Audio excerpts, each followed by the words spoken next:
mentally or spiritually. Ultimately, we just want to be seen in our entirety. And this podcast hopes to show listeners how multifaceted they are. We're all the center of our own universe, so why don't we do more to better our own existence? Ba-da-boom, ba-da-boom, ba-boom. Hello everyone, it's Sarah DM, aka DM.Seerah, and today I'm joined by one of the most creative babes I've ever met. They are how do I even explain? How do I describe you? I would describe you. You're funny. I describe you as a forward-thinking Taurus. I would describe you as a creative sculpturess. I'm gonna say sculpturess because you're a sculpture / stylist, and like I just love all the looks that you make. Especially I saw the white one that you were creating recently for you went to a party Halloween. Somewhere. Yeah, for Halloween, and I was like, oh my god, Gabe, look, you've done it again. But no, honestly, I'm just so excited to have such a beautiful queer babe on the podcast with me today, talking about all good things. Welcome to the virtual stage, Gabriel. Hello. Trumpet sound. Yeah. Yes, lights go up. It's me. Hi. You literally, boom. Yes, I descend. I know it sounds random, but like I've always wanted to like be on stage somewhere, and then like when people pour like pull a lever, and then water just comes everywhere. Yeah, right. Okay. What, and you like spill out of that? Basically, yeah. I don't know why. I love it, like a water birth, but on stage. Yes, I love. Oh my god! If I ever start doing drag, that will have to be like the finale or the start. Oh, of the absolutely, set. absolutely. It has to be. Just the whole set. Like I want like you spill out, you get back into the pool, you spill out again, you go back up, and again. I could be like a ball that just twirls around, Yeah, it's like, hey, yeah. look at me. But sorry, this is a random thought. I don't know. God, literally, look at me. It's only like 5 minutes into the podcast already, and I'm just chatting shit. But this is gonna be a tangential one. Yeah, I can feel it. But no, I'm so excited to join on the stage have you to join with me on the virtual stage today. Gabe, how are you? What's good? I am good. Thank you so much for having me. I am thrilled to be here. A little baffled and confused, which is what I strive to do all the time. I am good. I'm keeping well. I feel like I'm permanently damp. I'm looking at my windows, which are also damp, and like I've just noticed that my plants that are near my window, which are dried and dead, are now moldy. So the damp. I'm damp. Basically. Well, I mean, living in Manchester will do that to you. I feel like it's just a very cold, rainy, damp place. But yeah, I mean, it's a great place, great for creativity. Like even before the podcast started, me and Gabe were reminiscing about how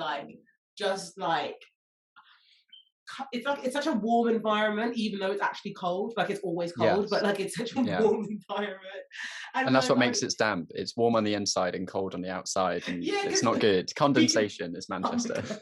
We think we can brace anything because of the warm damp, but it's not the case. We're warm on the outside and it's damp on the inside. But it's true. Like Manchester. I mean, I've got a tangent for you on Manchester. Sorry, in that. So Manchester is. Do you know why it's called Manchester? No. So Manchester is between like two hill sort of peaks. It's like the peaks and like whatever the other one is, the lakes. That one. What, Peak District? Yes. And so like Manchester's in the middle, and man is it's like it originates with the Romans, but man is related to mammary, which is related to breasts. So like Manchester is the city kind of between two breasts, the breasts of the land. So maybe that's why it's warm and a bit damp. I don't know. Perhaps, oh my god, that's a great tangent. Yeah. Yeah. It's hilarious. How do you know this? I don't know. I was going to say I love breasts, and I was like, well.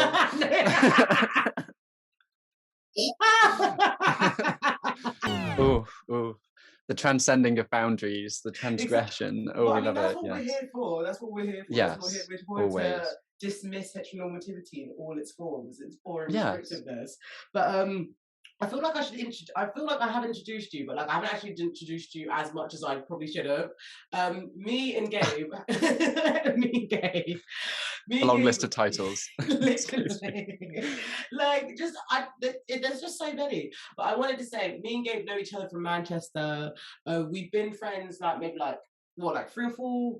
Would it probably be 3 or 2? 3, 4? I'd say I I feel can't like I met you remember. at 420. I met you on 420. Yeah. It was 420, In like, it must have been like 2019. 2018. Oh, I 2018. feel like it must have been Right. about 2018. Yeah, because Yeah. I was maybe, I don't know, it was sometime around then. That was a Pre-COVID, basically. that was, oh my God.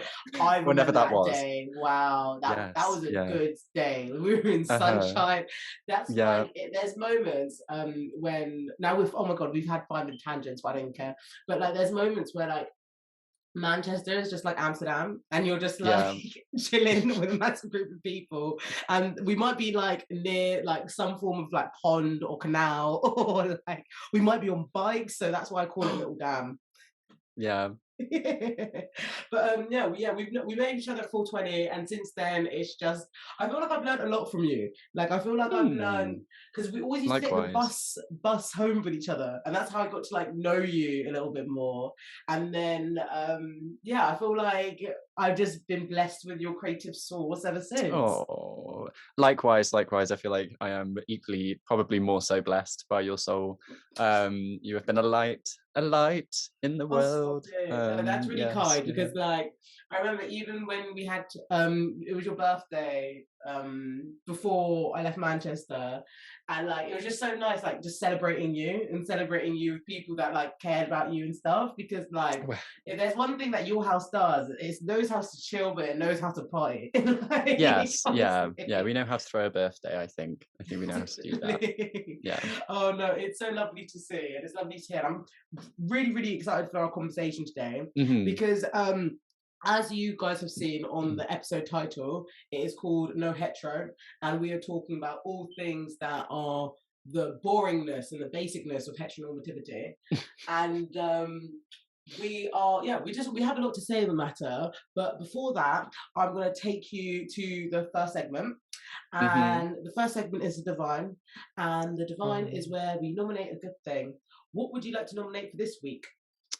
So this week I would like to nominate, and that was a great jumping platform talking about the house and the home, because I would like to nominate my wonderful housemate, my wonderful home fellow, um, uh, the talent, the superstar, the personality, Babalu Webb.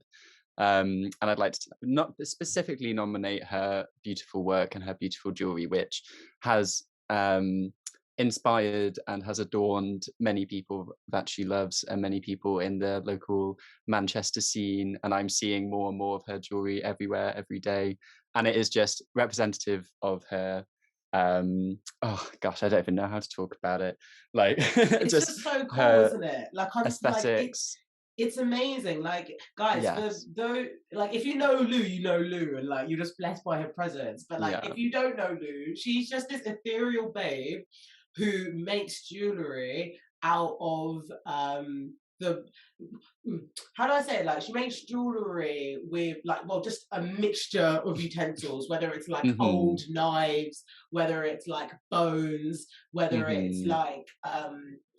uh like like it's just a mixture of things. Like I could call Lou, and Lou's a gentle babe. Like she's just a sweet gal. I'll be like, call Lou, like, oh, are we meeting today? And she'll be like, oh no, I'm just hacking a fox. And I'm Oh just yeah, yeah, like, and I yeah. just I love was, that for her because it's like when you see her, you just see this like gentleness and this softness. She's yeah, very like soft spoken. She's just a gentle babe, and like she's there doing like proper like ritualistic shit. Do you know what I mean? yeah, Like she's literally like what's the process of called it? Is it taxidermy?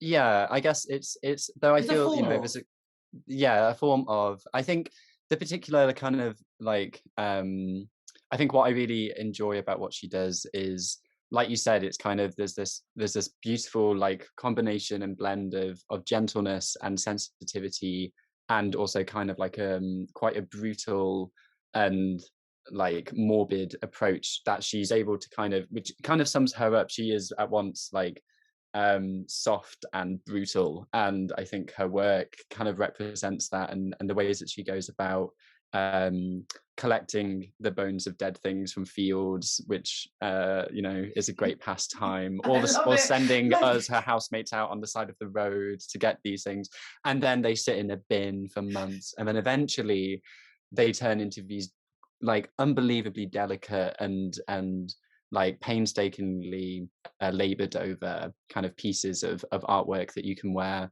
And you know, I think she started doing this, and she started kind of giving them out to her friends as gifts and as things to take with them for their birthdays.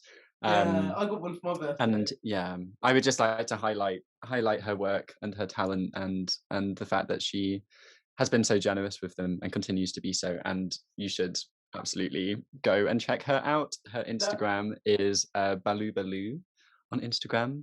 Baluba. That's BL. No, don't that's worry. BALUBALOU, and you should check her out because you'll be as in awe as we are, I think. Honestly, her work Absolutely. is incredible, and it's just so Mhm. like I've never seen anything like it. And like it's funny that Mhm. you also said that about the animals and stuff because like I remember I used to go for runs and then I'd see like a dead seagull or like a dead animal or something. And then I'd text Lou, be like, oh yeah, I saw Yeah. this for you. And she's like, oh yeah, you're the third person who's texted me, thanks. Yeah. Like, Yeah, it's kind of, she's almost tired of it at this point. it's like, She's come like, on, you "Oh." guys get involved. Yeah, yeah. Our But garden is just littered with them at the minute. It's like we have yeah. boxes of them all over the place, and it's like, so don't send her anymore because she doesn't need any, unless you No, have but something in particular. no, but it's really Um, cool how it's like it's a very like ritualistic, like yeah, cathartic process, and I do love that for Lou because it's like it shows it does show vulnerability in a new way, and I think when people could hear what we're talking about and be like what, and then they'll see the yeah, pieces and they'll be completely stunned. Like I remember, yeah, was it? I'm not sure if it's a necklace she did for you or a necklace that she did for Sparky, and it had like it had a collarbone here, but then it had a mm. piercing through the collarbone.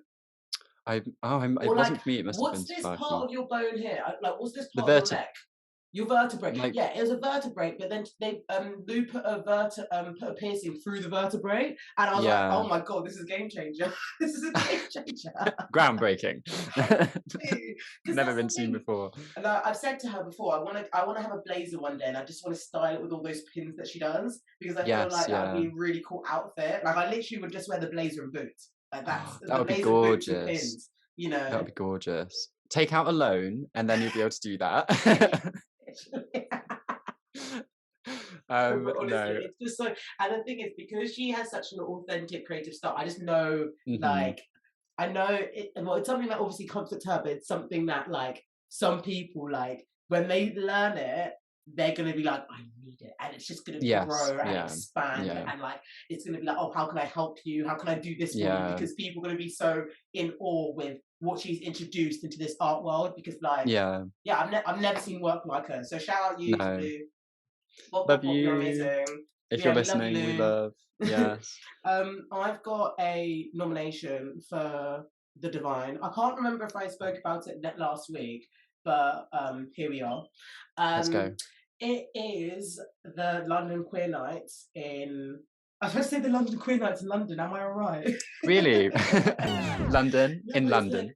the Queer Nights in London. So I went to Pussy Mhm. Palace and I went to Queerbrook in Halloween weekend. Oh, and I partied. Oh my gosh. I shaped bomb. Like I was enjoying Yes. myself, and it was so nice because like I've never seen that many queer black or brown people in one room. Like I've honestly never ever seen it, and it was so Mhm. like just like comforting and amazing just to see so many people in that space because like normally I'm a minority in loads of these spaces and I think that sort Mhm. of like plays into like representation and music and like all of these different like factors that fall into it, but it was so nice because like the thing is with certain scenes around like the world you do feel like segregation, but Yeah. with these 2 nights there was literally something for everyone and it was so like warming to me because I've never been in an environment where there was queer people and there was loads of dance hall and then there was Yeah. loads of like um drink, like it was just everything like flowed into each other so well. And like I think if you're someone who's trying to like find themselves and like learn more about a community that you don't really see yourself in, it's really important to like put yourself out there and go to events like these Yeah. because then like you'll be like, no, like I'm like, this is my people too, you know, because it's like Yeah.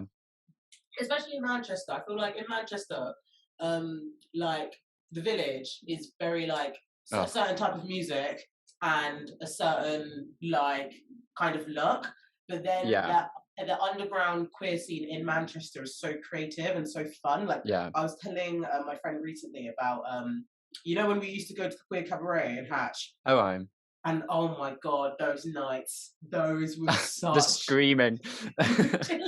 Literally, waking up and not even being able to like breathe from how much. Because it was just so much fun, and it was so eccentric, and it was like regardless of if you're queer or not, you couldn't stop looking at these people because they just commanded a space. They were so colourful, and I don't know how to like explain it. It's very like they were so like powerful in their whatever talent they were showing. It was like captivating, and that's all you had, and like it was just nice to like have that same sort of kind of like feeling, that same kind of like fire in my belly that I had at those like cabaret nights at an event, because like I've never had that before. I mean, like in Manchester especially, like there obviously queer black people exist, but it's just very like, well, it's very segregated. Like you're only doing a certain type of thing. You're only going to a certain type of event. Like you have to listen to a certain type of music. What about all the black queers that want to listen to Vibes Cartel? Like what happens then? You know. So like I just was really really grateful to be able to like shake bomb in London with some beautiful peoples. And I think you're like you really hit something there with I think the maybe I don't want to use the word mainstream, but I'm going to use the word mainstream sort of like, or I guess the kind of more on the surface or more like instantly findable queer spaces that we have in cities, and kind of London has this and Manchester has this, and I'm sure it's elsewhere in the UK as well, where if you are, especially if you're a visitor to a city, or this is your first time going out in a city and you're looking for queer spaces to go, what you are going to find are these very white, very kind of like cis, very just very particular, we might call them homonormative, we'll get into that later.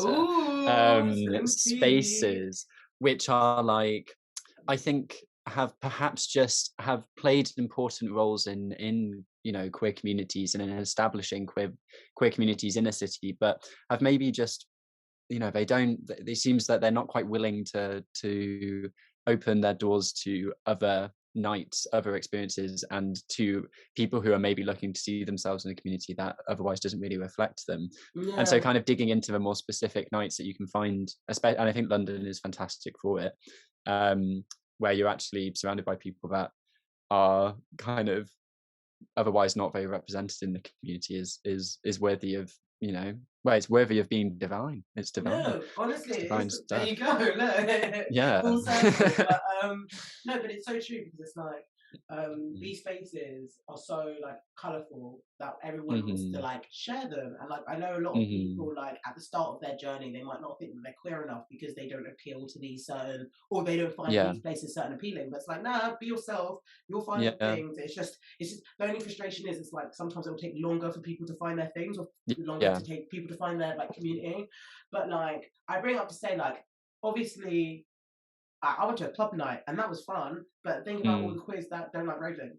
Do you know what I mean? Like, what is, like, how long does it take for them to find their things? Don't get me wrong, there's always going to be initiatives and like opportunities to like learn and share, like, and do different like events which might not like revolve so much around drinking and going out and partying and stuff, but it's food for thought, isn't it? It just shows you how, like, regardless of how you feel, how can you like integrate more of your sense of self into like how can you integrate your sense of self like in alignment with the environment that's around you?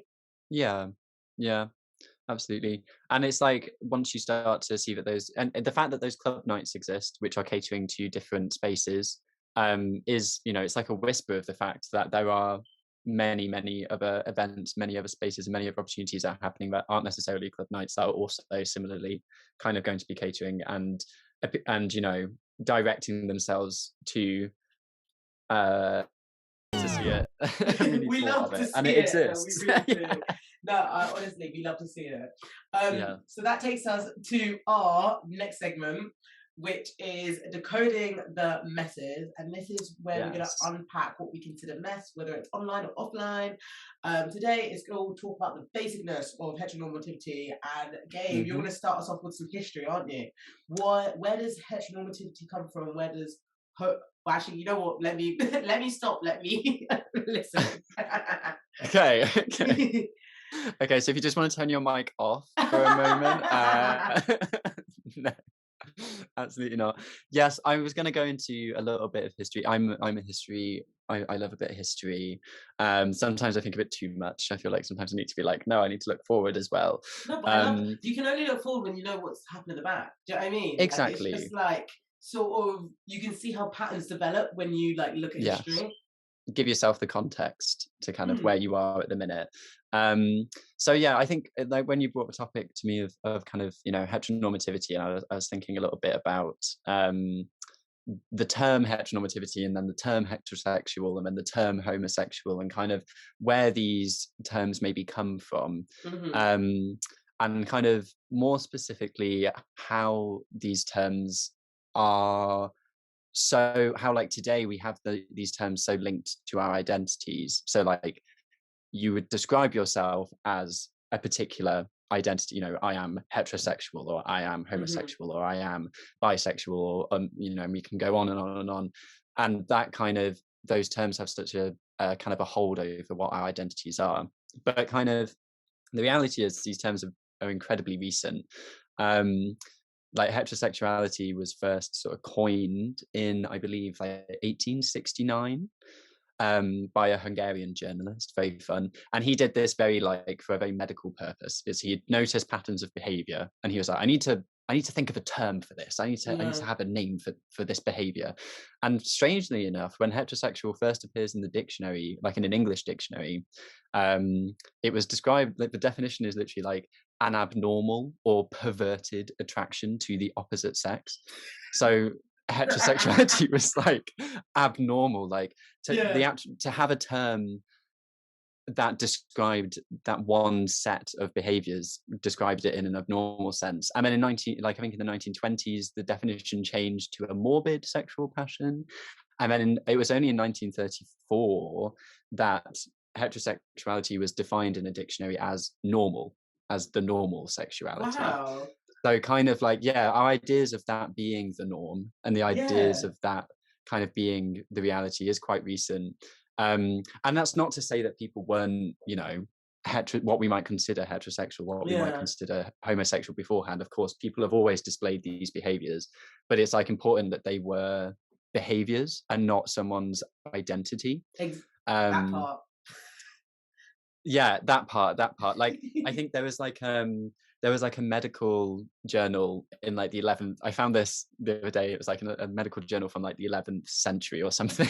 Just, you know, we're going way back. No, I love it. No, I'm here for it. I feel like I should be taking notes. Yeah, get your notebooks out, everybody. But it described the phenomena of men lying with other men as they were simply plagued with just massive sexual desire. They had, and I think the quote is like, and a great deal of sperm that cannot be moved.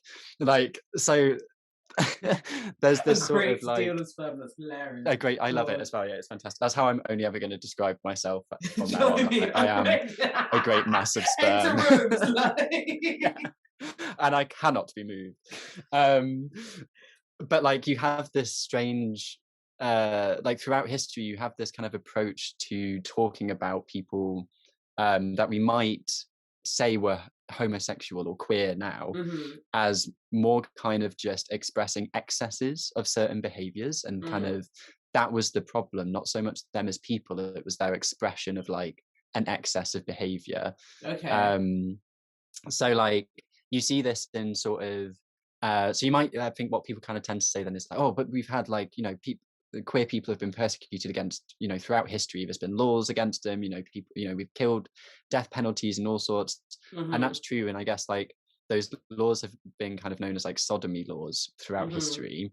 But the definition of sodomy is also really fluid, or has been really fluid, and especially was really fluid in sort of like medieval times, where kind of it wasn't even defined as like same-sex activity. Like to be a sodomite could mean you were a heretic or a witch or like Jewish even, or leper, or like a leper. Like for the Christian church, like to be a sodomite was to just enact in like slightly strange sexual conduct. It wasn't specific to like same-sex activities. It included it, but it wasn't specific to it. It was like a tree branch.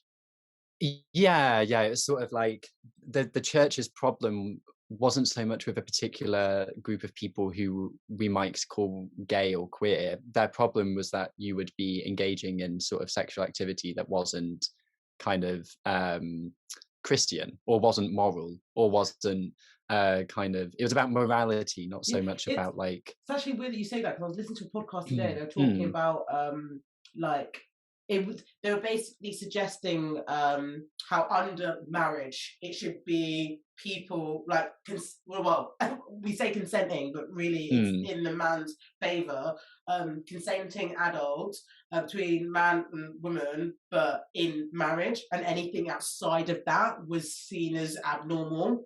Yes, yeah, exactly. Like that was sort of what was important, and then everything outside of that was kind of like, you know, and which, you know, we can get into marriage as a. Sorry. Oh, something fell off. My gosh! Something fell off my wall.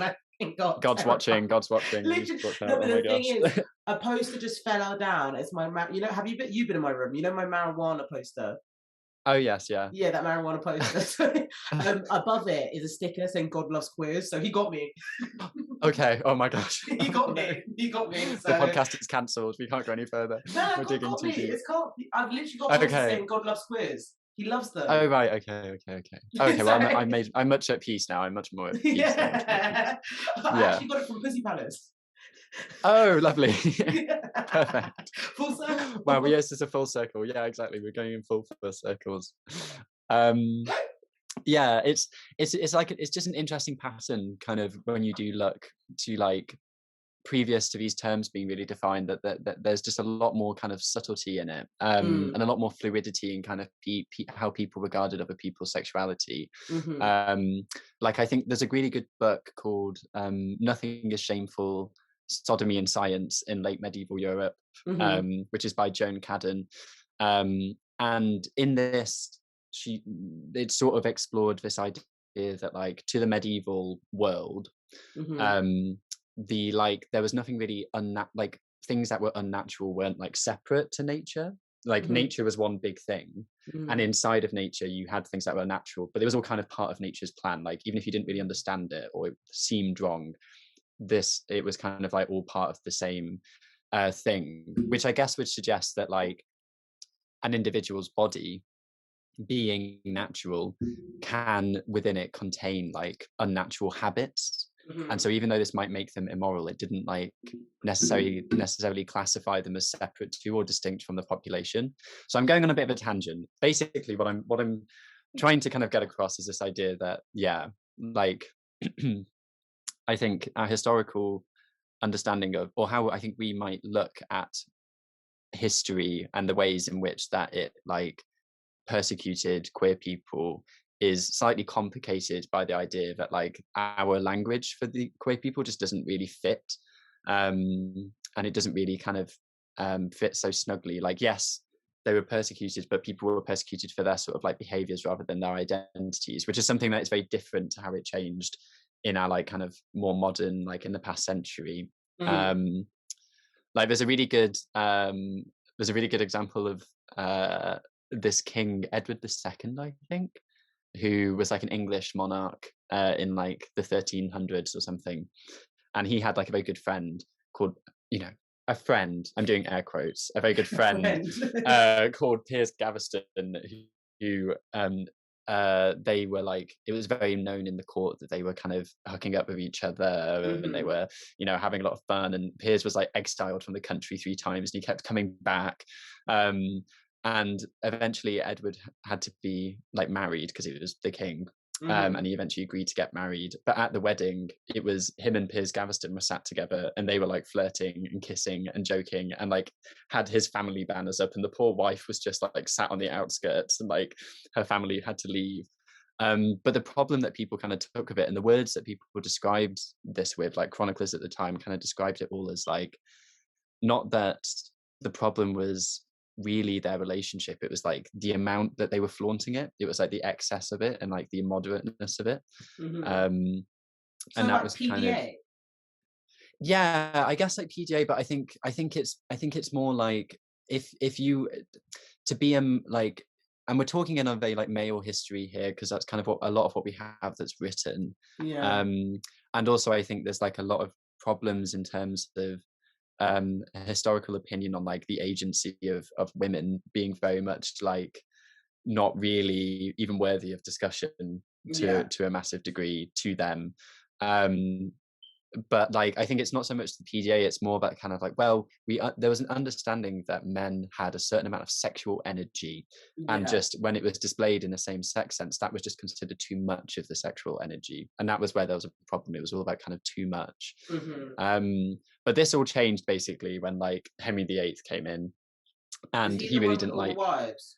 He's the one with all the wives. So you know, we're talking about how we don't like excess. This is quite a man of excess. Exactly. And talking about all this energy. And hypocrisies that we've been talking about. This is all coming through. But he basically really didn't like the Catholics. So he hated the Catholics, and the Catholics were known for hooking up with each other and having a lot of gay shit going on, basically. And so he changed sodomy law to kind of move from just a church-based thing where maybe you might get a bit of flogging, or you'd be like asked to please go and like pray for a bit, because there was no death penalty for sodomy for a really long time. And then like they changed that law in like the 1300s, and suddenly there was a death penalty. But that was more because like Henry VIII wanted to sort of root out Catholic monks, and so by changing the law, it meant that he could go into monasteries and kick them out, take their gold, under the excuse of like, well, we're just looking for the sodomites. We're looking for the sodomites. Yeah, but it was more like a power play to get. It was all about power. Yeah, exactly. All about power. So yeah, there's this long history, but the minute that kind of comes into law as a death penalty sense, the risk is increased, and so these behaviors start to go underground a lot more, and moral panic about these behaviors starts to become a much bigger problem, especially in England. And sort of discrimination changes from a church thing into a state thing, which is like an entirely different beast, because it's like now in law. And yeah, so once you start to kind of get that going, that's when you start to kind of have this societal push into it not just being you're an immoral thing, you're also kind of legally wrong, and what you're doing is legally wrong, and that gives it a bit more of a kind of I don't know, it's a bit more intense, I guess. No, honestly, I'm so happy that you're sharing this history, because like you can see how the story unfolds, you know, and you see how different infrastructures, different institutions, whether it was the church, whether it was monarchy, whether it was like all these like layers, and you can see how it's affected so many people on there, because like the English ended up becoming fucking British Empire. Do you know what I mean? So like then you see how shared, you obviously there's layers of it, especially as we go into like the colonization aspect of it, but you see how what was like moral turned into state, and now state can influence livelihood and make it a bit more like, and sort of introduce scarcity, because now people are scared. Do you know what I mean? They're like, oh, I can't be myself. Yeah, exactly. And then you sort of like and then once it's in the state, you can sort of, if the state has particular intentions on how they need to, and we were talking about power as well, and this kind of moving of power, if a state needs to move power in certain ways, they can bring sorry. Oh, lovely. Yeah, put the friendly lights on. Mood.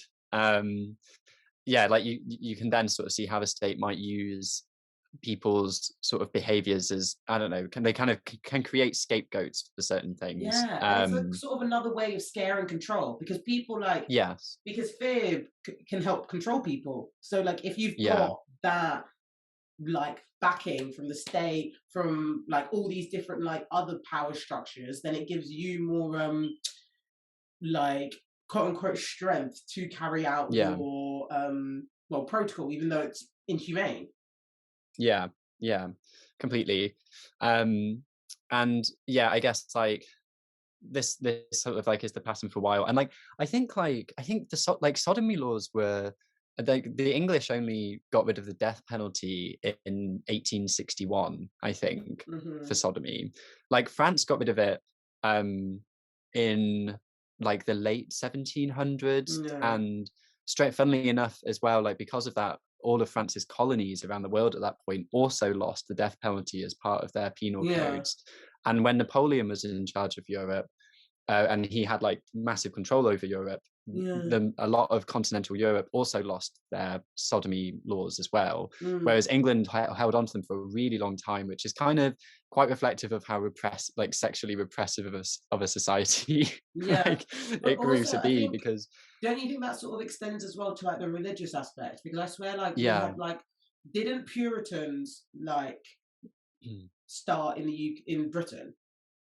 Yeah, yeah. I mean, you have, I guess, like Puritans kind of come from like Protestantism, which I think has its roots in like Germanic countries. But Okay. it kind of like, because England kicked out the Catholic Church quite dramatically, there was a Yeah. lot of like space for a particularly aggressive form of like Puritanism. Yeah. Yeah, so that's what I'm just thinking. Um, Like, it's mad that you're talking, because, like, I feel right now this episode isn't even for the listeners. This is for me and my history knowledge as well. Because, like, I used to love history growing up. Like, I took yeah. it. I was going to even do it at uni, but you're talking about all these things, and now it's like doing flashbulbs in my mind, so Yeah. I can see how things are formulating, and then seeing how like it influences different cultures, and I'm there just like, wow. Like, I'm really Yes, the intrigued. connections grow. The connections grow. Honestly. um and yeah, I will kind of cut it, I would kind of skip very very quickly forward, because I could like I could go on and on with this, but it Oh, would just get more convoluted. I mean, um we appreciate it though. but like, yeah, I guess so eventually, after all of this, this build up of centuries and centuries of kind of relationships with trying to figure out what a queer thing is, like trying to figure out Mhm. what these people are, what their behaviors are, we eventually get to a point where we have these terms, don't we? We have heterosexual and we have Yeah, homosexual. yeah. And the strange thing about them is you can't really have one without the other. Like, you can't, there's not like these terms They're like opposite replaced. polarities.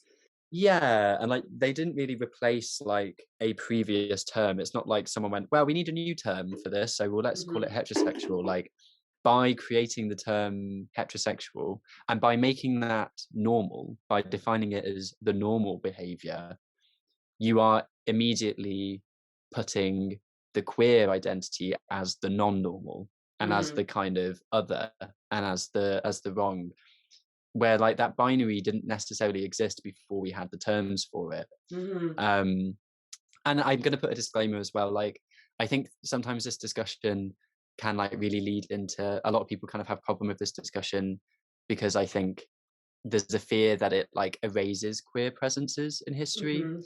because it's sort of like, when you're looking at this at like this, it sort of starts to kind of um it sort of starts to kind of make people think, well, we can't say there weren't queer people, we can't say homosexuals didn't exist in some way, because then Mhm. it's like we're erasing our history. It's like, no, that's not about it. Like, these people existed, and we might look back on them and say we recognize that now as queer, or we recognize that person as, maybe we would Mhm. call them gay today, or we'd call them, we might call them trans today, or we might Mhm. call them any number of things today. But our language has changed so much that it's Yeah. also kind of unfair to put our language onto those societies and put our language onto those people. Literally, because like, let's say these people might have Um, just been existing. They might have just been existing yeah, with that respect out. Not, I don't want to say outside, but they might just be present within their community. yeah, Like, you know how you have like you can have community, and then you do have different tribes.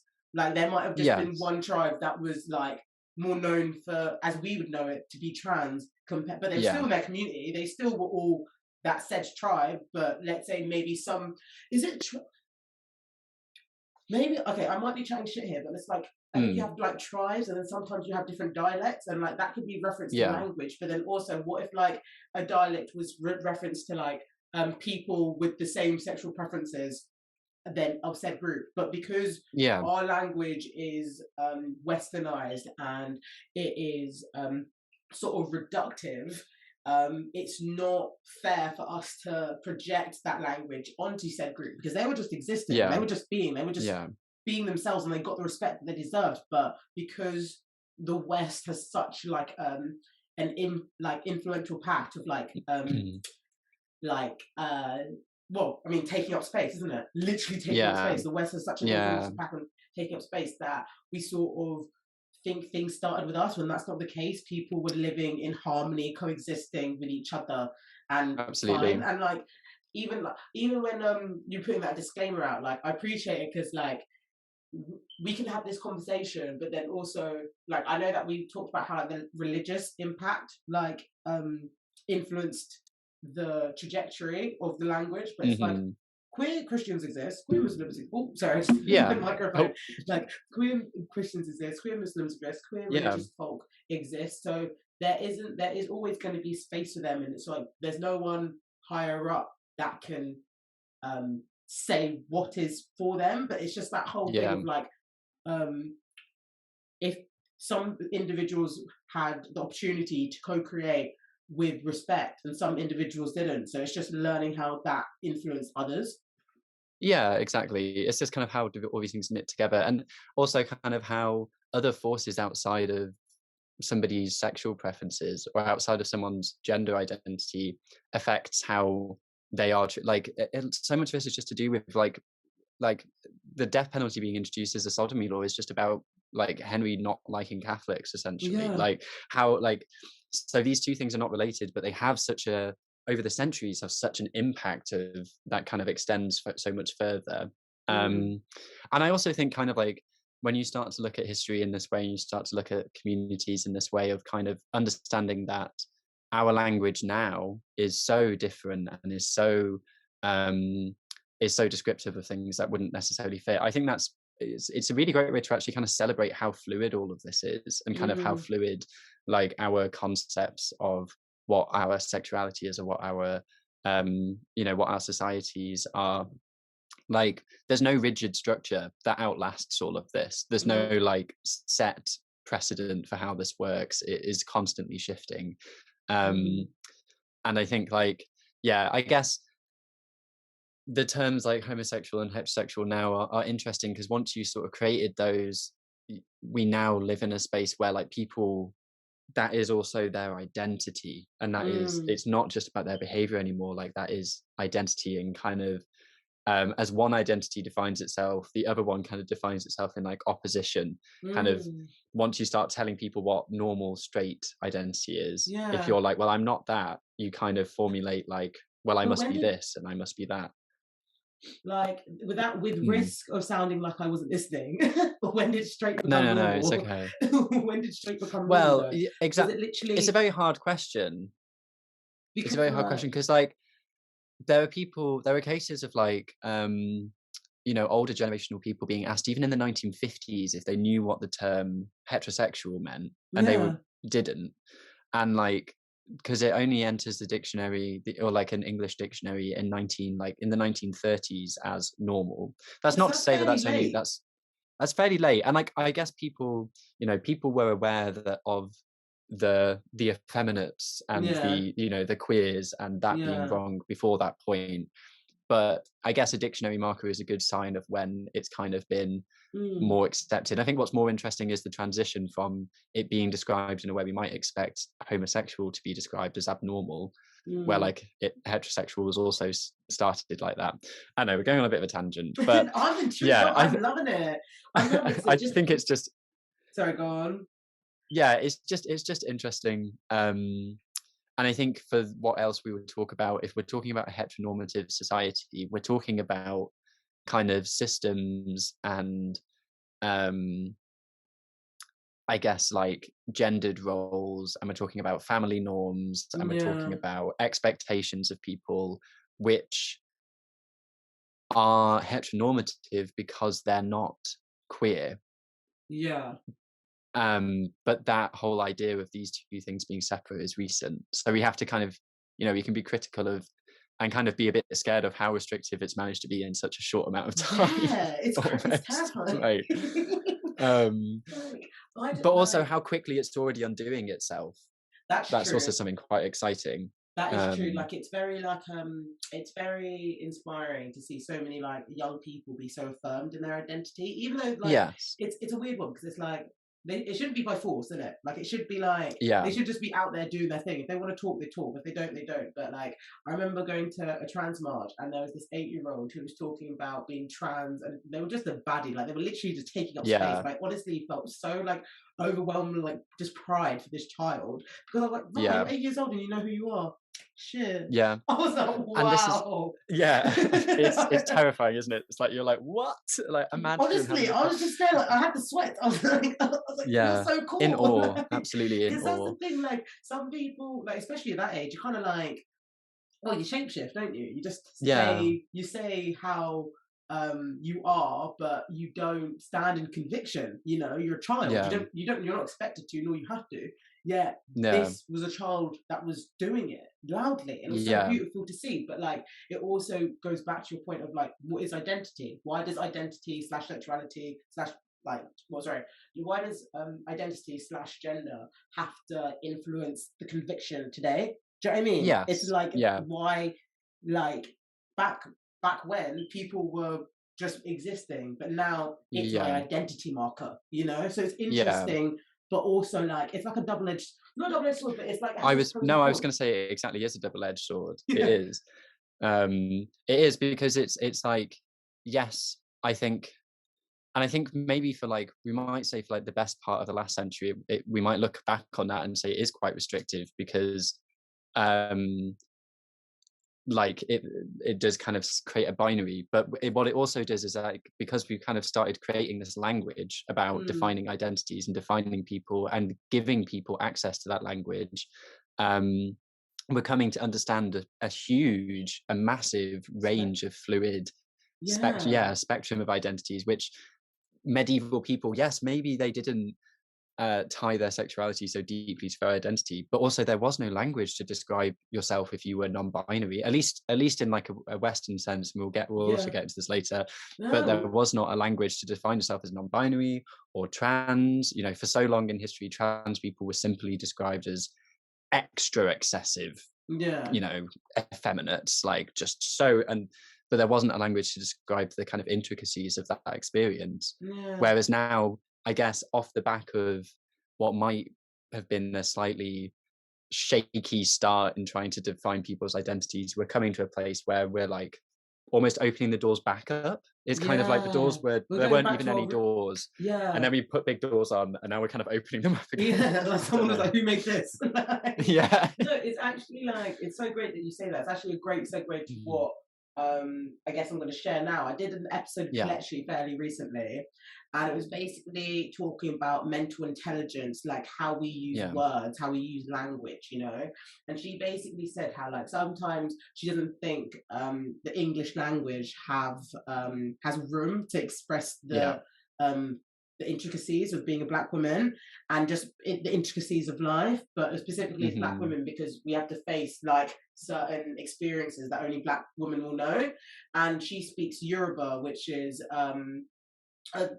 she speaks Yoruba. She also is Yoruba. It's a tribe in West Africa, and there is a Yoruba deity called Oshimare. Right. This is a deity. This is God. Like they are reflective of the rainbow cycle. Actually, let me. You know what? 2 seconds. I want to read it word for word. Ah, beautiful. Let's get the quotes. Hello, this is Gabriel Kids podcast now. I've got it on my. Oh wait, I just dropped my phone. I just realised. Oh no! For fuck's sake, everything's falling. It's fine. So, I got a calendar by Jacob V. Joyce. They're a non-binary London artist. They're fucking sick. Lovely. Everyone get their work. This is their drawing of Oshimare. Beautiful. It says here, Oshumare is a West African Yoruba Orisha of the rainbow and water cycle.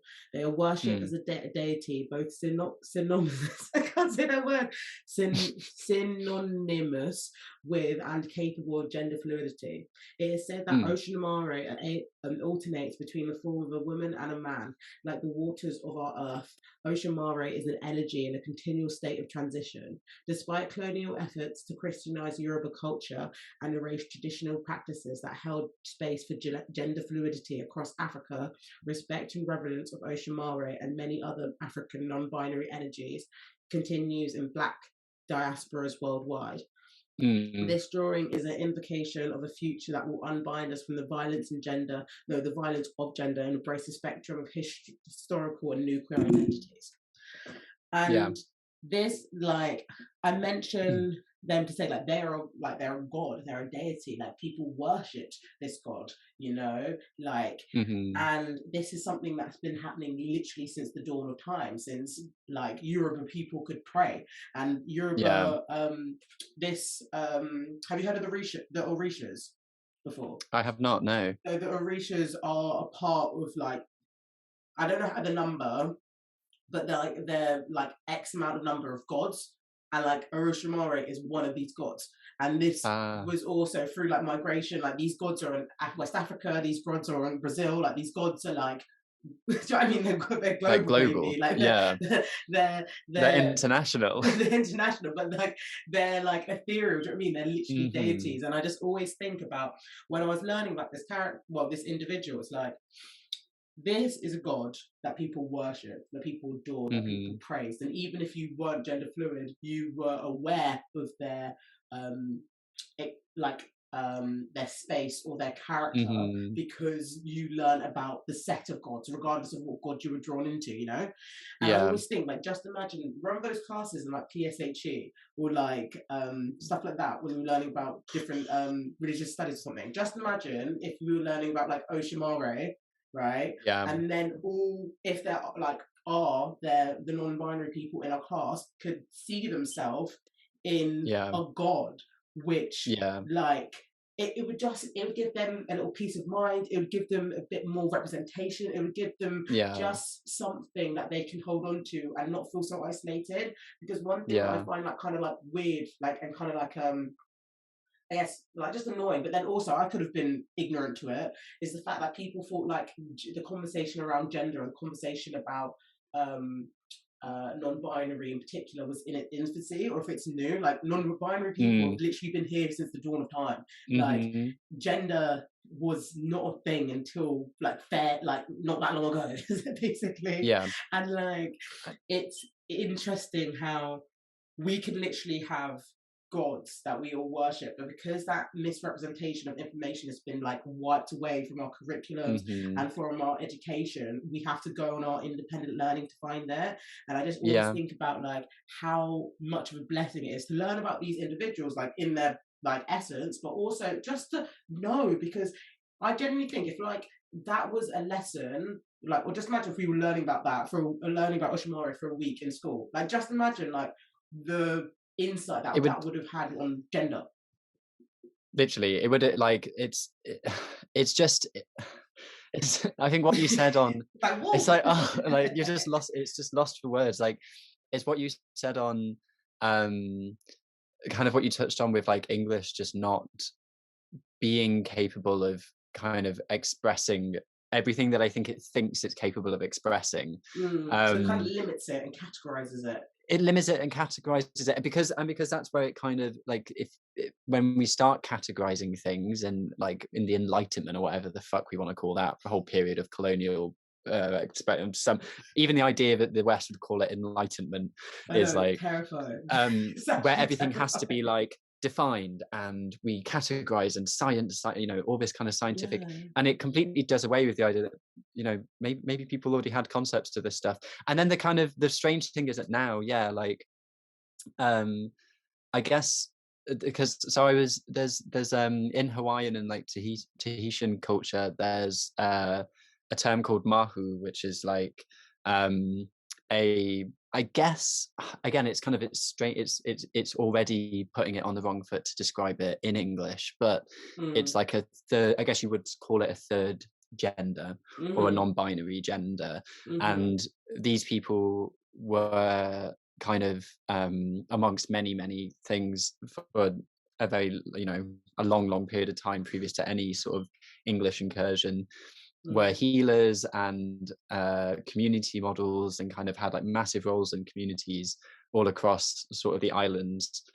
Um, and but so there's already terminology here, and then through colonialism you have that terminology eradicated to a degree, and then you have kind of modern Western language coming in, trying to almost kind of replace this terminology, or kind of go, and now we give you terms like non-binary, and it's like, these terms have already existed.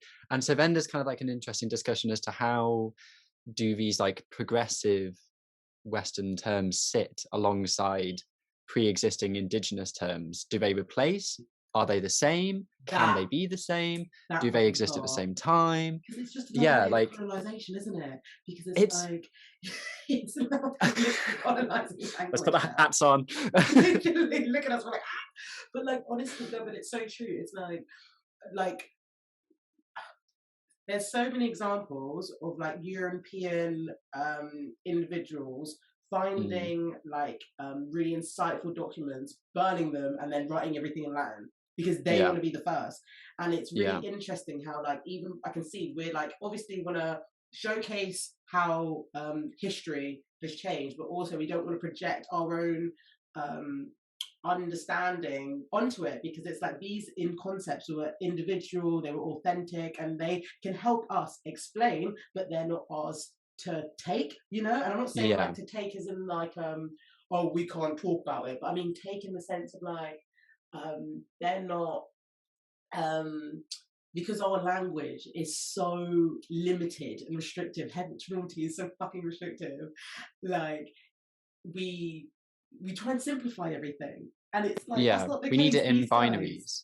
Yeah, Yeah, and like without one thing needs to exist for the other thing to exist, and like that's not life. Like things yeah, can just be, things can be present, like yeah, things can just be like active, and like that's yeah, okay. Like not everything needs an explanation, but if there's are things that needs an explanation, let's meet it with grace, and let's meet it with compassion, and let's meet it with like interest. Like not let's not meet it as like a oh what's that, you know, like jabbing like question, yeah. like let's do experiments and like sort of probe and shit, because then you can see how well that colonizer mindset kind of comes back. Yeah, yeah. I mean, I think it's kind of, it's just something that I think needs, you know, it needs to be in discussion of kind of, and I think it is in discussion, but it needs to be in discussion of like kind of yeah, recognizing where am I going with that again? Another glitch moment. Don't Another glitch worry, moment. it's here. I'm here for this chat. Like I feel We are here energized. for this chat. We're here for this chat. I guess it's like, yeah, it's like breaking down what we might like something very funny, or something very not funny at all, but something very strange happens is now we kind of look at so many countries around the world and go, gosh, how backwards are their laws on queer people? How backwards are, you know, I can't believe the death penalty is still in place in this country, in this And country, in it's this like, country. did we And not it's like, vote to you bring it put them over? there. Yeah, Exactly. like we We created the death literally. penalty for sodomy in 1533, and then we expanded across the world and forced that onto other communities, stripped away pre-existing understandings of family structures, pre-existing understandings of gender roles, pre-existing understandings of sexuality, everything, enforce those at the same time as like extracting everything else out of this country, and then, you know, leave, and then come back and kind of go, gosh, You're we're so so funny. backwards. Leave. It's That is leave. I say, true. you know, it's, and I, again, air quotes on the leave, but it's like there's just this sort of history when it comes to talking about um kind of queerness and queer rights globally, where you have to kind of contend with the fact that, like, as much as we want to position ourselves as very progressive now and kind of position ourselves as very kind of forward thinking and moving forward, forward. And the only way we can think of ourselves as forward thinking is by looking at places that aren't forward thinking, but having to kind of go like, I think I was like, there's a little like case study I feel I found, which I thought would be quite interesting to maybe have a look at, which I think links to this quite nicely and is quite a good example of the kind of, if we're talking about this relationship between modern queer identity and particularly with this sort of like queer male identity and its sort of legacy that it has with colonialism. There's the really, are you going for the purple mood light? I went to change it a little bit down because it was getting a bit bright, and then my purple light was like, whoa. I mean, I like the purple light. We're moving into the serious zone. You know what, fuck it. Let's the have twilight. The purple light. Let's have the purple light. Do it. Let's go. There you go. Yeah, this is an. Are you ready? I'm sorry. Okay. Straight faces on. Well, not straight faces. Yeah. Okay, no, carry on. I'm intrigued. Tell me your case study. Intrigued. Give me that case study. Okay, let me paint a picture for you. It's the early 1900s, you know, where it's like 1905, 1901, something like that. Yeah. And there's a man called Roger Casement who is I'm going to give you like a Tinder bio breakdown of who he is. We love it. Love to see it. So he was an Irish diplomat working for the British, and his job was to kind of set up legal protection for British interests all around the globe and sort of for, you know, British individuals. So he was very involved in kind of legal protections. And that meant he was working a lot in the Congo, and he was working in the Amazon rainforest alongside British and Belgian sort of rubber corporations at the time, which were, you know, absolutely horrific corporations and were kind of very much involved in the kind of brutal exploitation of native populations that and so he was going around and working with all these people a lot, and he started to see these kind of horrific breaches of people's rights and people's livelihoods, and he starts to kind of, using his legal background, starts to build up a portfolio of legal cases that were working to, you might say, sort of like protect the native peoples here. So you could say he in a way was working to like form an early universal rights code. He was knighted by the British government in 1911, which is a strange hypocrisy in itself, that the government that is sanctioning the corporations to be doing this then knights the man who says maybe there's something wrong here. And so this is a sort of like background, and we'll go into what he was doing when he was doing all this legal work. But he eventually kind of comes back, and he sees, because he's Irish, he sees what's going on in Ireland at the time and kind of British power in Ireland, and sort of makes the decision that it's a very similar scenario. Basically, he gets involved with like the German government at the beginning of World War One, and sort of conspires against the British with the Irish. The Germans sell him out to the British government, so then the British government like arrest him. And in doing so, he becomes like an Irish hero, because for Irish independence, he becomes like a heroic figure for them. And then a load of diaries leak from him, which is believed now that the British government kind of leaked these diaries. But all of these diaries have an incredible amount of detailed kind of documentation of his same-sex relations and escapades and stories that he was having with local communities that he was supposedly working with in places like the Congo and in the Amazon. Were they of age? Or were they like? No, mostly not. They're mostly boys. So it's a bit of a heavy topic, but and like eventually he was this kind of, the diaries being released turned the Irish against him, and he was hung for treason. And so he sort of ends his life as this figure of like just kind of, he kind of gets nowhere and kind of gets, you know, you might say he gets wronged by everyone, but he's not exactly great himself. Because I guess he is really an example here of like a strange connection of a product of British colonialism going into spaces and trying to save, you know, the people, trying to save the Say the people people. from the beast without being the beast yourself. Yes, and at the same time, massively fetishizing sort of the native and like indigenous and local boys there, and kind of almost documenting the diaries are like horrifically sort of almost medicalized in their documentation of his encounters with them. Makes me feel And awful. it's It's it's horrific, and disgusting. it's kind of like a strange pattern that emerges. Like he's like one case, but it's a strange pattern of lots of colonialists who were kind of almost obsessed with like the wild and the wilderness and the untouched savagery of like these faraway places, of these people who, because they weren't really seen as people, could be exploited in a sexual way, and who were kind of offered something that Britain didn't offer. And so there's this kind of strange narrative of like almost the heteronormative, stifling, anti-queer environment of Britain pushes these people to the fringes of colonial lands, and they kind of play out this like horrible power play on people elsewhere.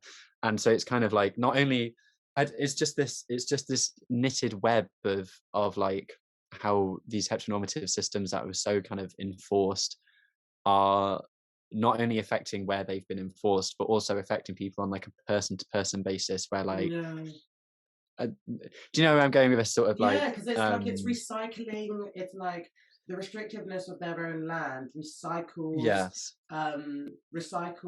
their own internalized trauma onto individuals who they like sort of separate themselves from, whether it's like because of the color of their skin, whether it's because of their culture background, because this isn't the only case. Like, I've heard so many fucking cases of Europeans coming into people's lands and taking advantage of the people there, you know, and it's like so like unsettling, because it's like the colonizers adopt the colonizer mindset, and then they can exploit people who are younger than them. And like and one thing that I've noticed about like especially with these like with the countries that they're colonizing, they're so naive and they're so innocent. Like they're very like welcoming and like informative. Like they treat like individuals who come onto their land, they treat them as their own. They're just like, oh wow, look at this, and like that same kindness is now used to exploit them into like some dangers and to like atrocities. So it's just like really sad how like it still happens in our day and age, because like I even said this on you know, so I did an episode of Delicia called Divine Feminine Energy, and we were talking about a matriarch. I nominated it for the Divine, and she developed her matriarch because of European soldiers and missionaries coming into the tribe and exploiting the women around them. So if that's happening, I think she made the tribe, she being the matriarch of that tribe in the noughties. So it's still happening today. That recycling of trauma is still happening today. But now we talk about the context of like heteronormity / like homosexuality, queerness in general, because it's like we're talking about British a lot today, but like it's like the British forefathers who tried to suppress this behavior so to the ground are actually inciting it in like more harmful environments, you know. And it's very I mean, it's just toxic, but then also it's also like where is it safe to be queer? That's what I mean. It's so pervasive. And you say we were talking a lot about the British, but I think there are, you know, if the British export these structures around sexuality to not only to obviously themselves, but then also in the expansion to America, it goes to America. It's and as much as America severs, you know, maybe they sever their relationship with Britain, but they keep the laws, they keep the kind of the culture of that, and then of course the empire itself, and then that kind of spreads itself across to India, which then implements its own incredibly harsh Yeah. like penal laws around sexuality, which still kind of are dripping through today, but are really just a hangover from British occupation. Like there, so much of it is tied up in that. Yeah. And It's it, you know, you can go on into Australia, and then that kind of leaks itself into Aboriginal communities in Australia, and it just it yeah, it's expands and literally like expands and like you expands said, from a there. spider web. A spider I said a web. Yeah, A spider web. It's kind a of spider like web. it's just yeah, it's a lot. It's a lot. I think like to be a queer person today is testing, but depending on where you live, it can be. You know how like earlier we were talking about all these different laws coming into place, and how Yeah, Britain has removed X amount of laws. So yeah, even though obviously people can face homophobia and transphobia today in the UK, not denying that at all, but the UK is a lot safer than India, or the India is a yeah, lot safer than another culture in the world, and it's just weird how these colonized mindsets and this restrictive normality of heteronormity has got everyone to be so cautious about what they do, and it's yeah, sad. It's sad. I just yeah, wish even like just heteronormaty is a thing. Like, I just feel like it's just like it's just tight. Like it's just yeah. like it's just It's very tiring. no, it's tiring, but like tight as in like it's like I feel like I'm out of breath, like I'm bored. Like do you know what I mean? It's like Yeah, I like okay, so I won't expose where we work, but I remember giving someone a bag that I work. It was a cis white man. I gave him a bag where I work, and the bag was pink. And he's like, "Oh, do you mm. not have another bag, do you?" And I'm just like, "Babe, it's a Oh, fucking bag. It's a fucking bag." oh my god. Do you know what I mean? Oh Chill my the fuck gosh. out. And like, Yeah, I just find it very like, it's something that you have to remind yourself. Well, that person probably doesn't realize they're doing it, like, doesn't realize the yeah, programming that's influenced them to do that. But I just think it's so tedious to always remind yourself, like, oh, this is what this gender needs to do. This is what this individual has to do. But actually saying that, you know what, I'm going to go and rebuke my point, actually. I said that, and then I remember seeing a Twitter thread on, like, well, Twitter. I remember yeah. seeing a Oh Twitter really? thread.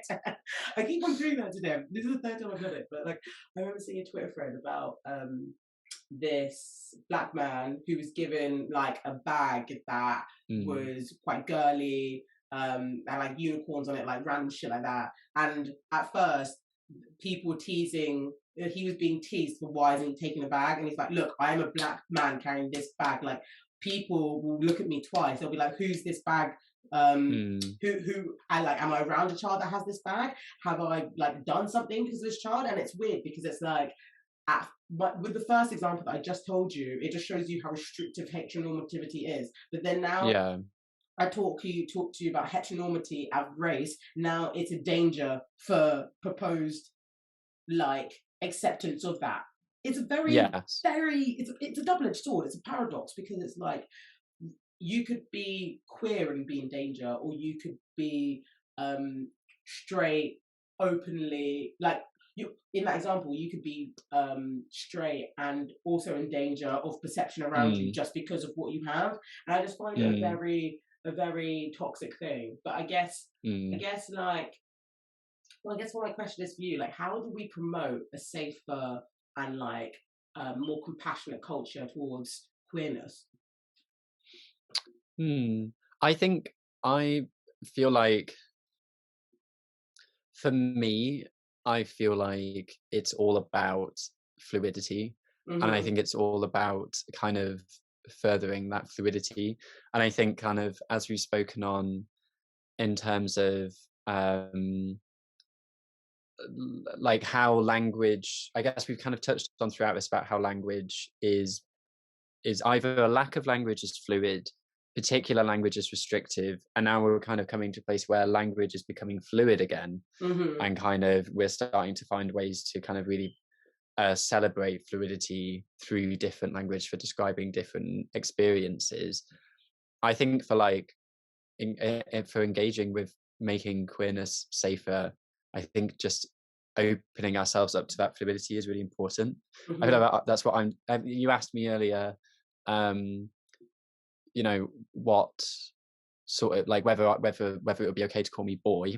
Mhm. Like, and that's been an interesting question for me recently. Like a lot of people have kind of asked me, people always ask, oh, and it's good that people are asking, kind of going, oh, Yeah. well, what are your preferred pronouns? And that's like and again, like a symptom of us starting to expand our language. We're expanding our language around how we refer to people. Yeah. But also part of me is like, that's still too restrictive for me. Like, Yeah. kind of just call me whatever you want to call me. Yeah. Like, I don't want to restrict myself in selecting any one thing. I feel like I enjoy the The ability to kind of fluidity, yeah. the fluidity. I'm a H2O. I was going to say I'm a nerd. H2O. Sorry. Exactly. No, that's where I was going with that. I'm glad I got this where you went. Quiz that can do But it I all. think like there's a really great definition of queer, and I'm not going to be able to remember it off the top of my head, but it's by a writer called Eve Sedgwick, who was like a writer in the 90s, and she died like really young, but she was like a very influential writer for like queer theory when it was big in the 80s and 90s. And she sort of describes queerness as this space that rejects binary structure, that is like excess and nothingness, that is like great pits and high mountains. It is all and nothing, everything all at once. It is kind of whatever you want it to be. It is not that, but it is also that at the same. She basically just says queerness is like the bubbly, like melty mess, and I was like, I like that a lot. I like that. And I think that's safer because you remove yourself from these sort of binaries, but also if people need those binaries for you, you can allow that also. So for me, that's that's for me. But I think that allows flexibility, that allows for people where they do need a structure and they do need a binary and they do need a validity and identity, and that's fair. Like if people need a specific pronoun, if people need a specific term because that best suits them, then that's also, I don't want to, I feel like sometimes people can be like, do away with all pronouns, but pronouns can be really important to people. Like, those things can be incredibly important for people. Exactly. And incredibly validating. Yeah, no, it's literally that. Like, I feel like pronouns can be really important to some people. So then also it's a like unconscious thing that people can also be grateful for as well. Yeah. It's like I think like if you don't have to be worried, if you don't ever have to think about your pronoun, you can be grateful for it. But then if someone asks for you for your pronoun, you can also be grateful for it, because there's like a different, it's like one's an indirect like comfort, and then one's like a direct like acceptance, and I find it really interesting because like a lot of people who talk or who can argue, conflict, or like whatever, spray their news on it, haven't had the opportunity to ever experience it, or haven't known people to like share that experience. Gabe, I have literally been misgendered throughout my whole entire life. Whole entire life. And that literally depends on what hairstyle I have. Like, if like I could have, if I have an afro or locks, it's going to happen more than if I had braids.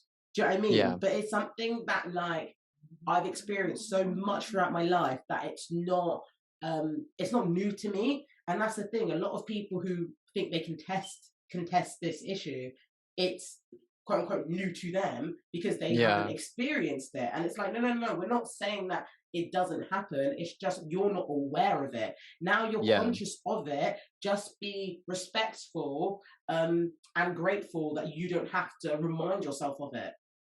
Unless you have to ask someone's pronouns, then just ask people's pronouns. But do you know what I mean? Like where I'm going, I'm saying in the sense of like the fact that like people can see me as a woman is, I'm grateful for it, because I can like, I don't have to like worry and cautious and da. But when I was younger, it was really intense for me because like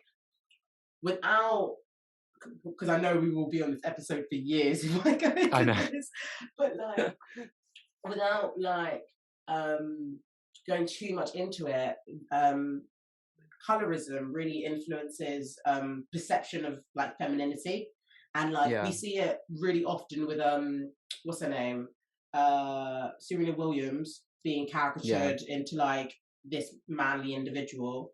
Or like there was this other runner, I think her name was Mayana, or I can't remember her name, but she was this runner. She is always penalized because of how she looks, and she's a dark-skinned black woman. They literally question her for testosterone levels every race that she does, because they can't believe that she can do this like the other girls do it. But if she was a white woman, no one would no one would even question the fact of her talent. Like she's just a fast runner. Take it as you feel. And it's like, it's a weird one, because I think like this is where conversations around gender, heteronormativity, queerness, like all of this, like it's necessary, but also it needs to come with such a compassionate lens, because like so many people have been fighting like isolated battles for so long their line. Like I know I'm not the only dark-skinned woman who's experienced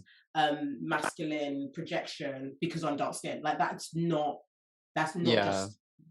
just happened to me. But it's the fact that like, because I'm comfortable now, or like I'm just more not, I don't want to say present, but more like my femininity is more forward compared to like maybe when I was a teenager, when I was just like sort of dressing without like gender, I guess.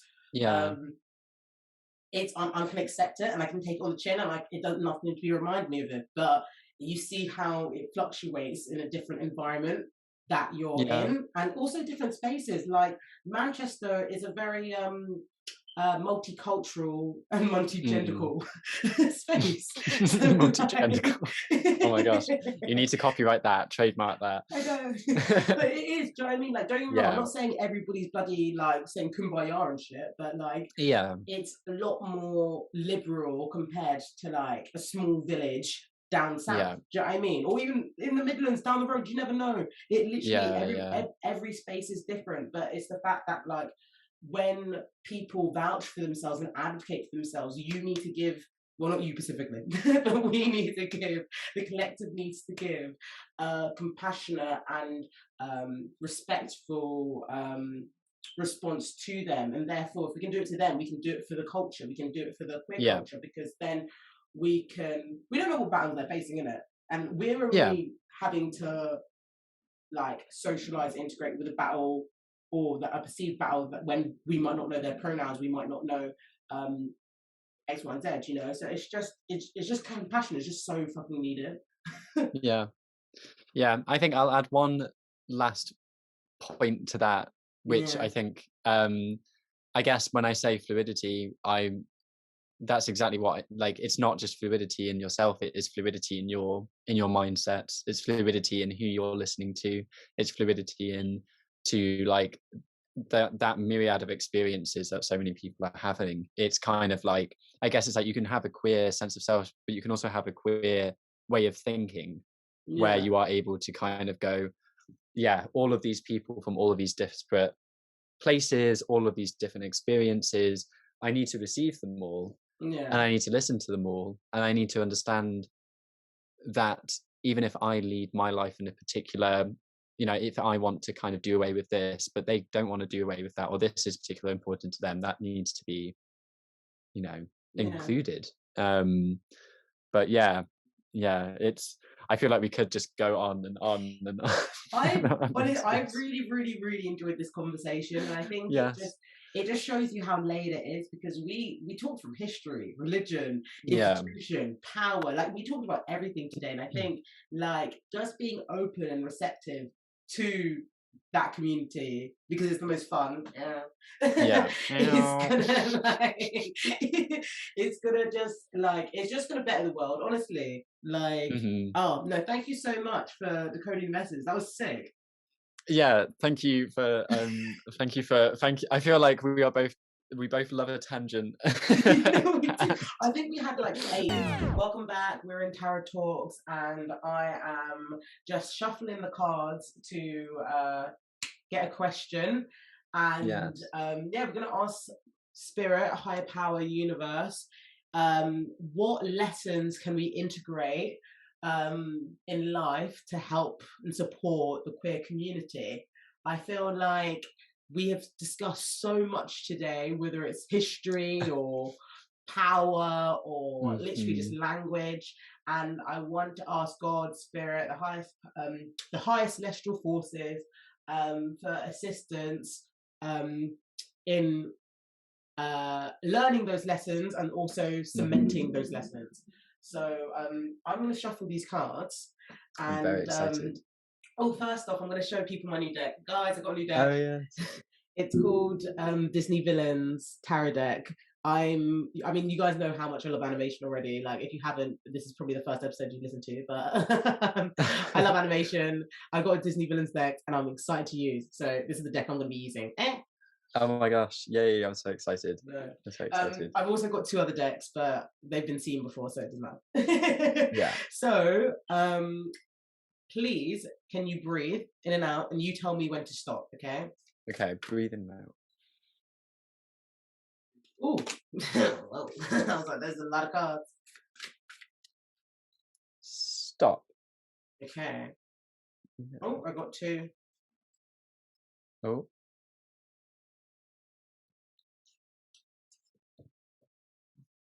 Okay, wait.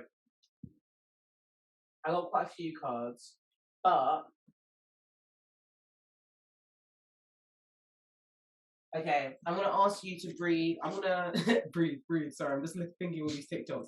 I'm gonna shuffle again and then ask you to stop. It's just because this is a new deck. I was shuffling them and I took them all out and it was like 5, 4, 3, 2, 1 of the same suit, and I'm like, maybe I didn't shuffle well enough. Yeah. Okay, spirit, higher power. I breathe with intention. I ask for no projections. As me and Gabe breathe, so we can move through the lessons of this deck.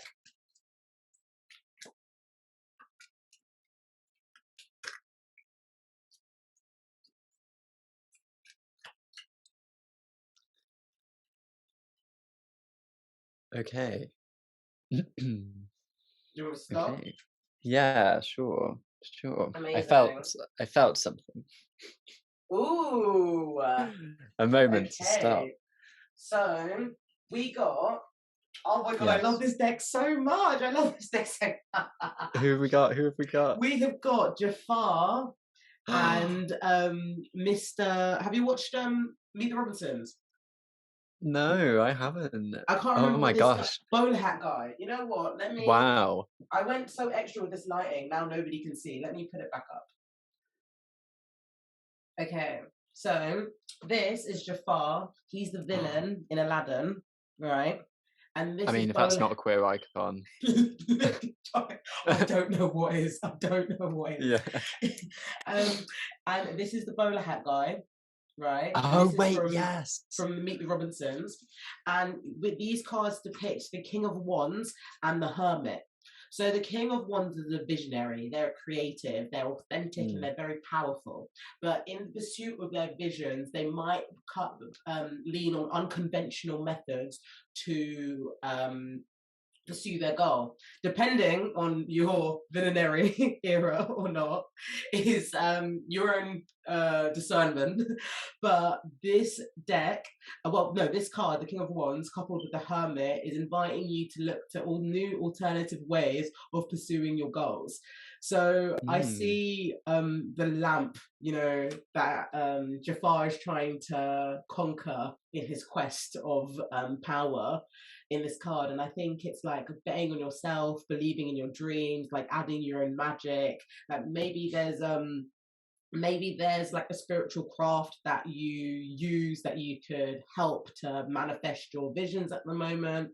And it's sort of acquiring, you know what, and actually definitely about, if you're a spiritual babe and you're listening to this podcast, your spiritual crafts, your spiritual energies is going to be really your benefit to use at the moment. Just because I was looking at that lamp and then I remembered this big old snake. Like in the movie, this snake literally commands the power over people. He's able to like manipulate the Sultan in power with his snake, even though he's like second in command. And it just shows you how his creative and his like unconventional sort of quote unquote irrational methods can bring him power and bring him the things that he desires. Because this card is paired with the Hermit, I think it's also sort of going within and looking inside yourself for new methods. The Hermit is, I think, associated with Virgo, so maybe like there's some practical methodological steps that you can take to yourself to be a bit more what's this? Be a bit more proactive in your goals. But then I'm also getting the energy of move in silence. Like, you don't need to share your dreams with everyone. You don't need to share your plans and your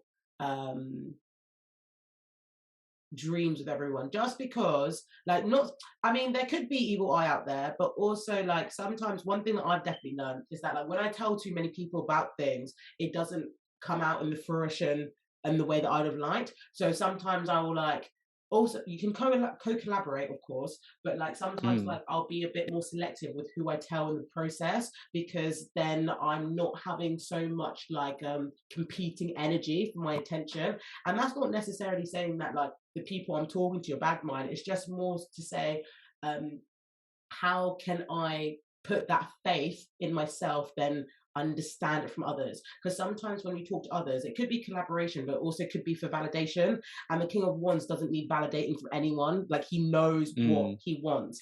And like, one thing I love about tarot that is not gender specific at all, like with these cards, and I especially love the fact that they're Disney villains, because then we can look at them for the archetypes that we are. Like, you can be anybody and watch Disney like at any age, at any time of your life, and it kind of sees this archetype in a bit more of a domineering power.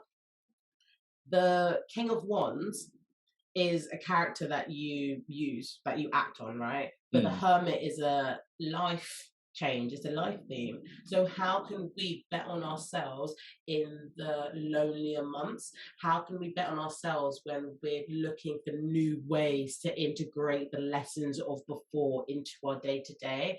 I remember we are spirit, like how can we bring the lessons into fruition? Like, how can we like implement those lessons within the queer community? And it's just sort of like believing in your magic and your source is the biggest bet of is it actualizing? Yeah, actualizing your worth, because it's like God, spirit, universe, whoever you may call it, sees you for who you are. It sees your creativity. It sees you for your powerful energy. And it's going to ask you to come out of your shell in environments that you can like spread that, because the King of Wands, it's a mature fire energy. It's burning brightly. It wants to sustain its fire. It wants to like put a fire, it wants to spread its fire to different places. So it's like, what are the skills, the motivations and the energies behind your intention that's going to make your fire shine the brightest and loudest? Like, this could be a creative project, like this could be a relationship, this could be just you sort of developing your own like self-worth or self character. But they're very promising cards for like believing in your own magic. Spirit.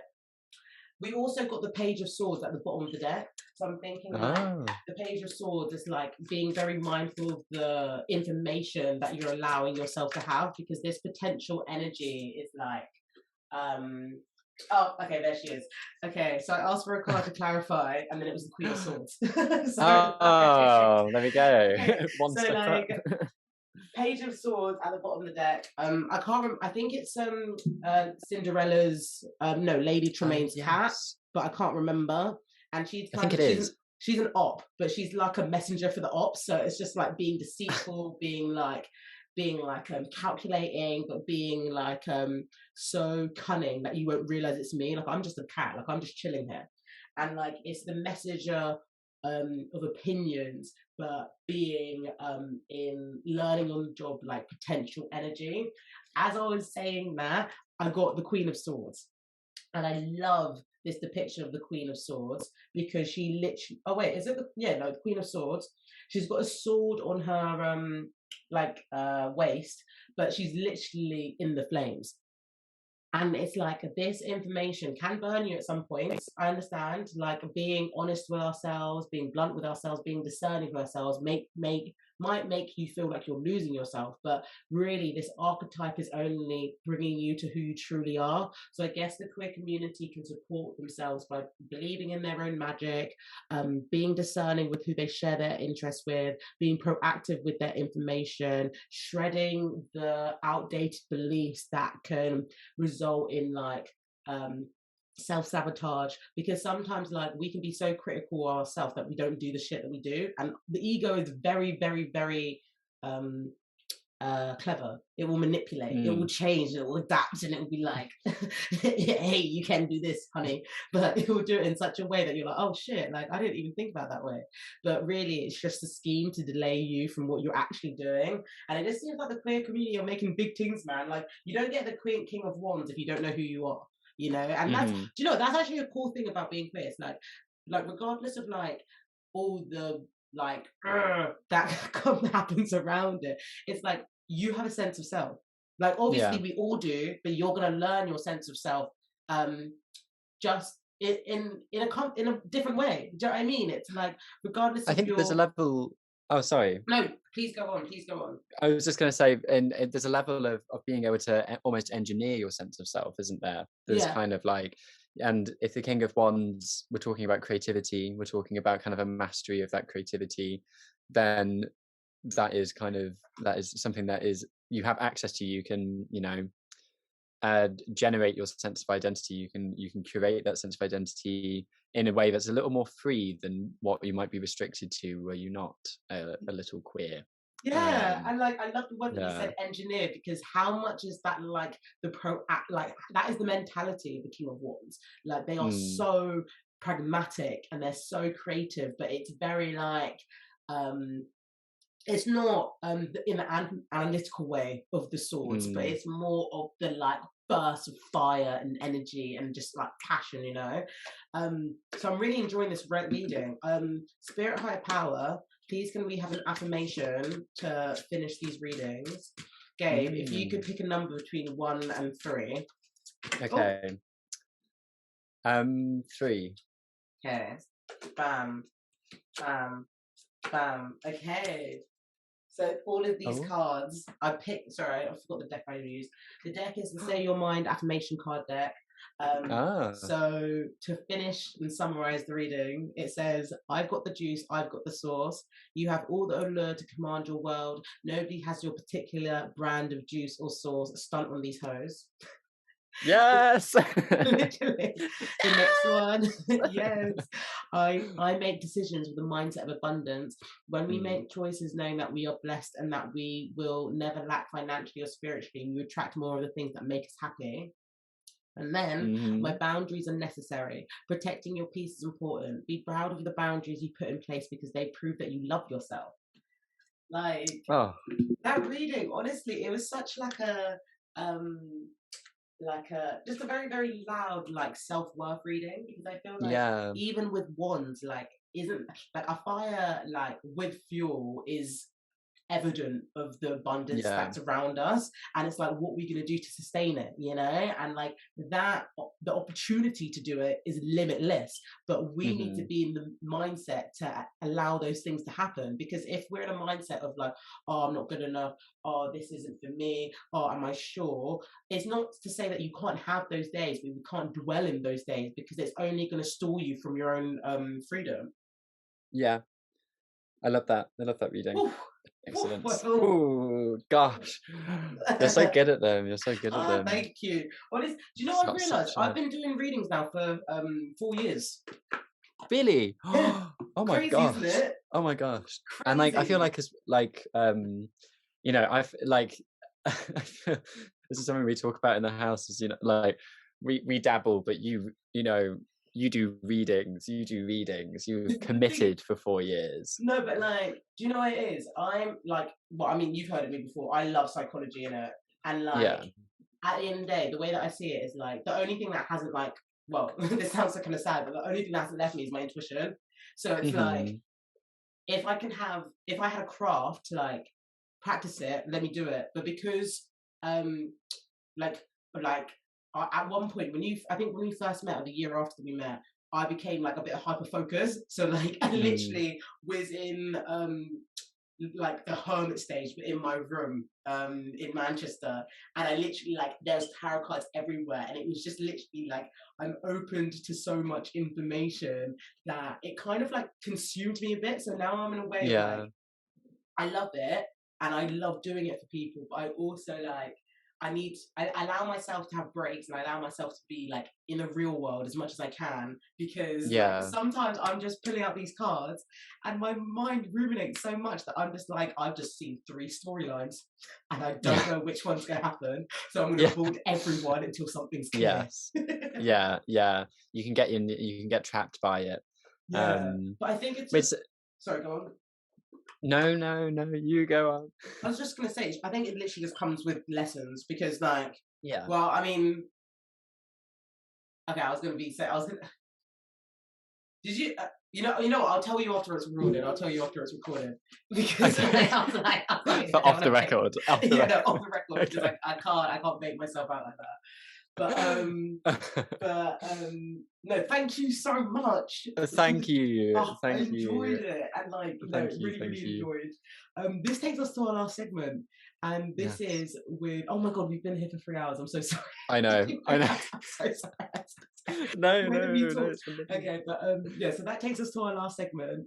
Our last segment is called the direct message, and this is where you're going to leave listeners with a take-home message. So, what would you like to leave listeners with? I would like to leave listeners with my previous message. Sort of my previous message is my current mantra, which is to dedicate yourself to always confusing. Strive to confuse, strive to baffle, strive to cause question, and revel in it is my message. I love to the that. listeners. That's so intriguing. That's just like like. No, I love that. Thank you so much for your direct message. I'm definitely going to baffle and confuse people. Baffle and confuse. My direct message is individuals who listen to the podcast is free yourself from the shackles of heteronormativity. Honestly, just free yourself. And I don't mean like you have to like kiss the first same-sex person that like you see. I'm not saying that because like consent, but I mean like just free yourself of this idea that things need to be a certain way, because that is what is like broadcasted so much in this world. It's fucking tiring. It's so tiring, and it's just so like kind of boring as well. But it's also like it's just, I have allowed myself to learn and create and see so much since like being since growing more in my identity, and I just invite people to, and like even if you are like heteronormative and you're listening to this, I think just being like open in your mindset and bring yourself in collaboration with artists and creatives who aren't, so you can see how much they share in this world. Because it could be Oshamare, who is a god that you could learn about, or it could be Jacob B. Joyce, who made this calendar. Like interact with individuals who aren't from the heteronormative sphere to see life, because honestly there's so much to it. Like, do you know what's also a funny thing, like tangents in it, but I went to Pussy Palace and Jacob had also made a comic book. And it was honestly one of the coolest things that I've ever seen in my entire life. And I was just like, if I didn't like allow myself to go to queer places, or if I didn't have queer friends, I would have never seen this shit. Exactly. So, exactly. Like, that is my put yourself out there. Exactly. And like, I just think do your thing, but also learn about queerness because it's fun. This has been an amazing episode, Gabe, and I'm so excited for it to be released. Can you leave listeners of your socials? If you don't need to spell it out, don't worry, I'll just put it in the notes. But like, thank you. Yes, you can find me on. I was going like you can find me in such places as, yeah. I'm basically only on Instagram, Yeah. but I'm on Instagram at a ephemerical, which is I will spell it because no one ever knows how to say it or spell Fair it, enough. but I don't it's know how to say it. well, there you go. It's ephemerical. It's EPHEMRICAL. Yeah. Ephemerical. It's like Yeah. ephemeral and numerical put together. I love it. It's Yeah. cool. And also, can I tell you guys, listeners, like, you guys aren't ready for how sick Gabe is at styling. Like, Gabe is one of the most coolest creative people that I've ever met. They make like headpieces out of like I don't even know what it is. I don't know what kind of material it is. But it I've looks only done fucking it twice. cool. Don't sell me I like don't this. care. You've done it twice more than me. Oh, fair enough. Fair enough. Fair And enough. I think honestly, it's so cool. But like, even just like seeing you like style, like I saw that you did a photo shoot recently where you were just like in a dress in In the was it Fletcher woods. Moss? Yeah. It And I was was just Fletcher like, Moss. oh, Yeah. I want to be like that. I want to be like him. I want to be like Gabe. So, like, yeah, everyone follow Gabe. It's been a treat. You have been a treat. Thank you so As have much you. Thank you so much. Thank you. joining my podcast. I have been Sarah DM, aka DM.Seerah. Check us out next week or follow us on socials, DM.Talks. Yeah, that's it. Bye, guys. Bye. Bye.